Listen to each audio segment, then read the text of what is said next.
வணக்கம். இன்றைக்கி பிரசாதம் சீரியஸ் இதில் 3வது பிரசாதமாக சக்கரை பொங்கல் எப்படி செய்யணும் உங்களுக்கு சொல்லித்தர போகிறேன். அதுக்கு 100 கிராம் பச்சரிசி, 200 வெல்லம், கொஞ்சம் முந்திரி திராட்சை ஒரு பவுலில் எடுத்து வச்சுருக்கேன், 2 ஸ்பூன் பாசிப்பருப்பு, ஒரு 100 மில்லி பால், ஒரு 3/4 டம்ளர், ஒரு 200 மில்லி தண்ணி. 100 கிராம் அரிசிக்கு 300 அளவு தண்ணி ஊற்றணும். அதை ஒரு குக்கரில் போட்டுட்டு அந்த 100 மில்லி பால்,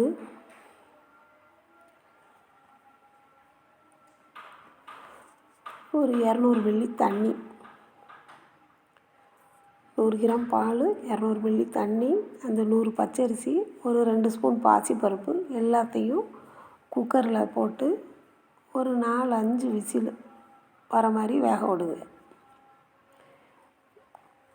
அரிசியை நல்லா குழைய வேக வச்சுட்டு இதில் ஒரு 200 கிராம் வெல்லம், அதை கொஞ்சமாக தண்ணி ஊற்றி பாகு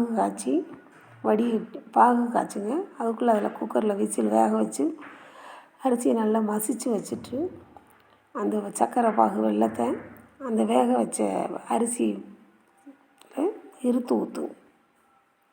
பச்சரிசி வேக வச்சதில் இந்த வெள்ளைப்பாகை ஊற்றி ஒரு ஸ்பூன் ஏலக்காய் தூள் போட்டு நல்லா கிளறி விடுங்க. சக்கரை பொங்கல் நல்லா பக்குவமாக வந்ததும் ஒரு கிண்ணத்தில் ஒரு 50 நெய்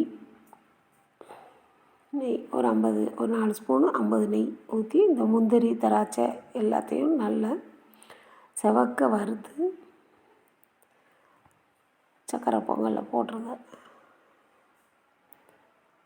சூடாக சுவையாக சக்கரை பொங்கல் பிரசாதம் ஈஸியாக எப்படி செய்யுதுன்னு உங்களுக்கு சொல்லி தந்திருக்கேன். எங்கள் சேனலை சப்ஸ்கிரைப் பண்ணுங்கள்.